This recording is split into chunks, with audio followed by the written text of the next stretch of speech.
Media మిత్రులకి ప్రత్యేకంగా ధన్యవాదాలు తెలియజేసుకుంటున్నాం. గత 5 సంవత్సరాలుగా ప్రజలు, ప్రతిపక్ష పార్టీలు, ప్రత్యేకించి తెలుగుదేశం ప్రజా సమస్యలపై గళమెత్తినప్పుడు, ప్రజా సమస్యలపై అధికారులను నిలదీసిన, ప్రభుత్వాన్ని నిలదీసిన, అండదండలు అందించిన మీడియా మిత్రులందరికీ కూడా పేరు పేరున ప్రత్యేక ధన్యవాదాలు. గత 3 నెలలుగా ఎన్నికల రణరంగంలో అధికార పార్టీ ప్రలోభాలు, ఒత్తిళ్లు, దౌర్జన్యాలు, అరాచకాలని ఎప్పటికప్పుడు మీడియా మిత్రులు ప్రజల దృష్టికి, ఎన్నికల కమిషన్ నిరంతరం పర్యవేక్షించే విధంగా కృషి చేసిన మిత్రులందరికీ కూడా ధన్యవాదాలు తెలియజేస్తూ, 5 సంవత్సరాలు విచ్చలవిడిగా ప్రవర్తించినటువంటి ముఖ్యమంత్రి దగ్గర నుంచి కింద వార్డు స్థాయి నాయకత్వం, వైకాపా నాయకత్వం, ఈ రాష్ట్రంలో పోలీస్, రెవెన్యూ ఎన్నికల కోడ్ వచ్చాక, ఎన్నికల షెడ్యూల్ విడుదల ముందే, ఎన్నికల 6 నెలల సమయం ఉందన్నప్పుడే అధికారులు కొంత జాగ్రత్త పడతారు. ఇది ఎవరు అధికారంలో ఉన్నా, ఎవరు ముఖ్యమంత్రిగా ఉన్నా, ఏ పార్టీ అధికారంలో ఉన్నా, ఎన్నికలకు 6 నెలల ముందు అధికారులు ఒక పార్టీ వైపు కాకుండా పనిచేస్తారు. ఎన్నికల కమిషన్ ఆదేశించిన, వార్నింగ్ ఇచ్చిన, అధికారుల్ని మార్పులు చేసిన ఈ దఫా ఎన్నికల్లో పై స్థాయి నుంచి ఎన్ని ఆదేశాలు ఇచ్చినా పోలీసు యంత్రాంగం కొన్ని ప్రాంతాల్లో ప్రవర్తించినటువంటి తీరు చూశాక వీళ్ళలో మార్పు లేదు, అధికారులు అనేది మర్చిపోయారు, ఎక్కడ కూడా ఎన్నికల కమిషన్ పరిధిలో పనిచేస్తున్నాం అనేటువంటి భయం కాదు కదా, ఆలోచన కూడా లేదు వీళ్ళకి. దానికి ఉదాహరణే నిన్నటి రోజున చంద్రగిరి స్ట్రాంగ్ రూమ్ దగ్గర జరిగినటువంటి ఘటన. తిరుపతి నగర నడిబొడ్డున స్ట్రాంగ్ రూమ్ దగ్గరికి అభ్యర్థులు పోవాలంటే, లేకపోతే అభ్యర్థి తరపున చీఫ్ ఎలక్షన్ ఏజెంట్ పోవాలంటే 100 నిబంధనలు చెబుతున్న అధికారులు, పోలీసు యంత్రాంగం, 100 మంది వైసీపీ గూండాలు రాడ్లు, సుత్తులు, కత్తులు ఎత్తుకొని స్ట్రాంగ్ రూమ్ దగ్గర ఎందుకున్నారు?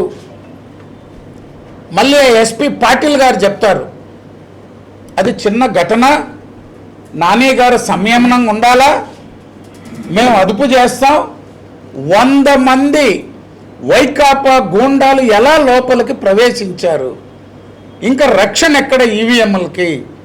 స్ట్రాంగ్ రూమ్ దగ్గరకు అంతమంది రౌడీలు వచ్చాక ఎస్పీ గారు వాళ్ళ మీద చర్యలు తీసుకోకుండా ఆయన మళ్ళీ చిలక పలుకులు పలుకుతున్నారు. గూడూరులో చూసాం.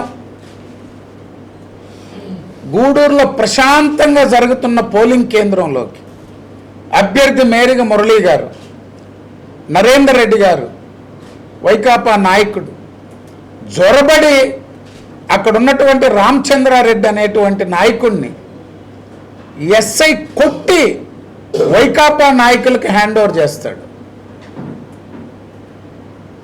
దారుణమైన పరిస్థితి. మరొక పటాభి రామిరెడ్డి గారు, నీ అంతు చూస్తా, నిన్నే టార్గెట్ నాకు, ఆయన చొక్కా పట్టుకొని పోయి లాక్కుపోతారు. ఎమ్మెల్యే వస్తే గందరగోళంగా మాజీ ఎమ్మెల్యే సునీల్ మీద దాడి. అక్కడున్న ఎస్ఐ అంజిరెడ్డి వైఎస్ఆర్సీపీకి పనిచేయాలనుకుంటే చొక్కా ఇప్పేసి వైఎస్ఆర్సీపీ బనీన్ వేసుకొని ఎన్నికల్లో తిరగచ్చు. లేకపోతే సిఐ వేణుగోపాల్ రెడ్డి, డిఎస్పి సూర్యనారాయణ రెడ్డి, మీకు అందరికీ జగన్మోహన్ రెడ్డి మీద ప్రేమ ఉంటే వైఎస్ఆర్సీపీలో చేరి పనిచేసుకోండి. అసలు చిన్న సమస్య లేని దగ్గర మా లీడర్లను కొట్టి వైకాపా వైపు తోసి వాళ్ళ చేత కొట్టించారు.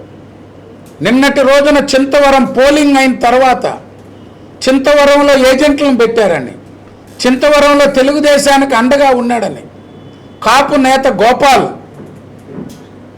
చనిపోయాడని వదిలేస్తే బతుకున్నాడు ఈరోజు అపోలోలో. అతని షాపు తెరుస్తుంటే రాడ్లతో దాడి చేసి తలంతా పగలగొట్టేశారు. పోలింగ్ అయ్యాక మరుసటి రోజు నిన్న చిలుకూరు ఘటన తర్వాత చింతవరంలో పబ్లిక్గా దాడి చేస్తే నిన్న సాయంత్రం వరకు అరెస్టులు లేవు. పబ్లిక్గా హత్యా ప్రయత్నం జరిగితే ఉదయగిరిలో ఎక్కడ పెట్టినా అభ్యర్థినే బెదిరించే పరిస్థితి వైకాపా చోటా లీడర్లు. కావల్లో ఘటనలు చూశారు. జిల్లా అధ్యక్షుడు అజీజ్ భాయ్ గారు నిరంతరం పార్టీ ఆఫీస్ కేంద్రంగా ప్రధాన కార్యదర్శి వెంకటేశ్వర రెడ్డి గారు ఎప్పటికప్పుడు ఎస్పీ గారికి, ఎన్నికల అబ్జర్వర్లకి పదే మాట్లాడి అల్లూరులో ఘర్షణ ఆపితే బీరంగుంట పక్కన ఉన్నటువంటి ఒక చిన్న గ్రామం ప్రశాంతంగా జరిగే పోలింగ్ కేంద్రాల మీదకి కార్లు వేసుకొని, వ్యాన్లు వేసుకొని పోయి దాడి చేసిన పరిస్థితి. ఒక్క పోలీసు లేడు. మా వాళ్ళ మీద దాడి చేసి ఇంకా అక్కడే ఉన్నాయి వాళ్ళ స్కార్పియోలు ఇవన్నీ. గ్రామస్తులు తిరగబడి తరుముకుంటే వదిలేసిపోయారు. ఎక్కడో పోలింగ్ కేంద్రాల దగ్గరకు ఎందుకు వచ్చినాయి, వాళ్ళ మీద పడి ఎందుకు కొట్టారు, దానికి 324 తెలుగుదేశం పార్టీ ముఖ్య నాయకుడు తిరుమల శెట్టి శ్రీనివాసుల మీద దాడి చేస్తే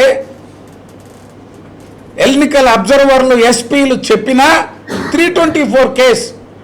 ఉద్దేశపూర్వకంగా ఒక గ్రామం మీదకు పోయి దాడి చేస్తే ఉదయగిరిలో రౌడీ షీటర్లు అభ్యర్థి మీద దాడి చేయడానికి వస్తే వార్నింగ్ ఇచ్చే పరిస్థితి కూడా లేదు కావలి డివిజన్ డిఎస్పీ గారు. పోలీస్ తీరు ఎస్పీ గారు ఎప్పటికప్పుడు స్పందించవచ్చు. కమ్మగా మాటలైతే చెప్పారు అజీజ్ భాయ్కి, ఎన్నికల అబ్జర్వర్కి, మాకు అందరికీ. కానీ దారుణంగా ఉంది పోలీస్ వ్యవస్థ. అటు తిరుపతి ఎస్పీ కానీ, నెల్లూరు ఎస్పీ గారు కొత్త, ఎప్పటికప్పుడు కింద సిఐలకి, డిఎస్పీలకి చెప్పినా దారుణంగా వ్యవహరించారు ఉదయగిరి, కావలి పోలీస్. ఈరోజు మాచర్ల, పల్నాడులో చూశారు. పోలింగ్ స్టార్ట్ కాకముందే ఏజెంట్ల మీద దాడులు, అభ్యర్థుల మీద దాడులు. ఈరోజు నేతలు, వైఎస్ఆర్సీపీ నాయకులు మాట్లాడుతున్నారు, పోలీసులు సరిగా వ్యవహరించలేదని సజ్జల, అనిల్ కుమార్ యాదవ్ వీళ్ళందరూ మాట్లాడితే నవ్వొస్తుంది. అసలు స్థానిక సంస్థలు అంటే వీళ్ళకి ఎన్నికలంటే పోయినసారిలాగా పంచాయతీలు, మండలాలు, మున్సిపాలిటీలు లాగానే ఇట్నే జరుపుకోవచ్చు అనుకున్నారు. ఇది కేంద్రంలో పైన ఎన్నికల కమిషన్ ఒకటి ఉంది. ఈడ ఎన్నికలు జరపాలా, ప్రజలు వచ్చి ఓట్లు వేయాలనేది మర్చిపోయినట్టున్నారు. చంద్రబాబు నాయుడు గారి ఇంటి మీద దాడి చేస్తే స్వయంగా ప్రతిపక్ష నాయకుడు ఎన్ఎస్జీ సెక్యూరిటీ కేసు లేదు, కరపత్రం ఇవ్వడానికి వచ్చాడు రమేష్ గారు అని చెప్పారు ఇప్పుడున్న మంత్రి. తెలుగుదేశం పార్టీ ఆఫీస్ మీద డీజీపీ ఆఫీస్ పక్కన దాడి, ఒక్క అరెస్ట్ లేదు. తాడిపత్రి ఘటన, పెద్దారెడ్డి ఎమ్మెల్యే జేసీ ప్రభాకర్ రెడ్డి ఇంట్లో పోయి కూర్చొని, ఇంట్లో ఆయన కూర్చునే కుర్చీలో కూర్చొని దమ్ముంటే రాని, ఆయన ఇంట్లో కూర్చొని ఆయన్నే పిలవడం, చర్యలు లేవు. ఈ విధంగా అంగళ్ళు చంద్రబాబు నాయుడు గారి కార్యక్రమం మీద అంగళ్ళు ఘటన రాళ్ళు దాడి చేసి మా మీద హత్యాయత్నం చేసి తెలుగుదేశం పార్టీ నాయకులు కార్యకర్తలను 400 మంది 1.5 నెల ఊళ్ళల్లో లేకుండా చేశారు. అంటే ఇలా పోలీసింగ్, ముఖ్యమంత్రి జగన్మోహన్ రెడ్డి పాలనలో ఇలా పోలీసింగ్, వీళ్ళు పోలీస్ చర్యల గురించి మాట్లాడుతున్నారు. మాచర్ల ఎన్నికల అబ్జర్వర్ల మీద దాడి చేశారు.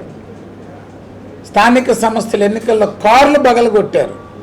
ఈరోజు అభ్యర్థుల మీద హత్యాయత్నం చేశారు. అక్కడ చేరి వీటన్నిటి గురించి మాట్లాడుతున్నారు. ఎన్నికల కమిషన్, అదేవిధంగా అధికార యంత్రాంగానికి మాకు నష్టం జరిగినా, మా నాయకులు కార్యకర్తలు ఇబ్బంది పడ్డా సాధ్యమైనంత మేరకు ఎన్నికలు సజావుగా జరిగేందుకు ప్రయత్నించినటువంటి అధికార యంత్రాంగానికి అంతా కూడా తెలుగుదేశం పార్టీ తరపున కృతజ్ఞతలు తెలియజేస్తూ, అదేవిధంగా జనసేన పార్టీ, భారతీయ జనతా పార్టీ